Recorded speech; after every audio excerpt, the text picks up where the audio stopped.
को याद करने में हर क्लास 10 के बच्चों को प्रॉब्लम आई होगी। तो आओ मैं इसे आसानी से समझाती हूँ कैसे याद कर सकते हैं। तो यहाँ पे पहला तो ग्लूकोज 6 कार्बन का है, याद रखना 6 कार्बन का है। फॉर्मूला तुम लोग को याद होगा C6H12O6।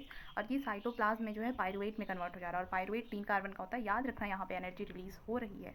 ओके, और फिर फर्दर पायरुवेट अलग अलग कंडीशन पाने पे अलग अलग प्रोडक्ट में बदल रहा है। तो यहाँ पे पहला पहला क्या है, ऑक्सीजन एब्सेंस है। तो ऑक्सीजन एब्सेंस हमें ईस्ट में देखने को मिलता है। ईस्ट में बिना ऑक्सीजन के काम चल रही है। ईस्ट तुम्हारे नाम आते ही तुम्हारे दिमाग में आना चाहिए कि यहाँ पे अल्कोहल में और ब्रेड में ईस्ट यूज़ होता है। तो यहाँ पे प्रोडक्ट भी उसी से रिलेटेड हो गए इसके, इसीलिए इसके प्रोडक्ट में क्या आता है, इथेनॉल, जो कि 2 कार्बन का होता है। नाम आ रहा है ना, इथ, तो 2 कार्बन, ठीक है। तो इथेनॉल क्योंकि इसे अल्कोहल मेकिंग के लिए यूज़ किया जाता है, और फिर CO2 इसे ब्रेड मेकिंग के लिए यूज़ किया जाता है। तो इसका प्रोडक्ट पता चलो, और यहाँ पे इथेनॉल, CO2 हुआ, और एनर्जी सब में ही रिलीज हो रही है। तो एनर्जी तीनों में ही रहेगी। बाकी लेक ऑफ ऑक्सीजन हमें मसल्स में देखने को मिलता है। ड्यूरिंग विग्रस एक्सरसाइज क्या होता है, लैक्टिक एसिड एक्यूमुलेट हो जाता है। तो इसलिए इसके प्रोडक्ट में लैक्टिक एसिड आएगा, और उसके साथ में एनर्जी भी आएगी। एनर्जी सब में, ठीक है। फिर ऑक्सीजन जो हमारा नॉर्मल केस है, जो कि माइटोकॉन्ड्रिया में होता है।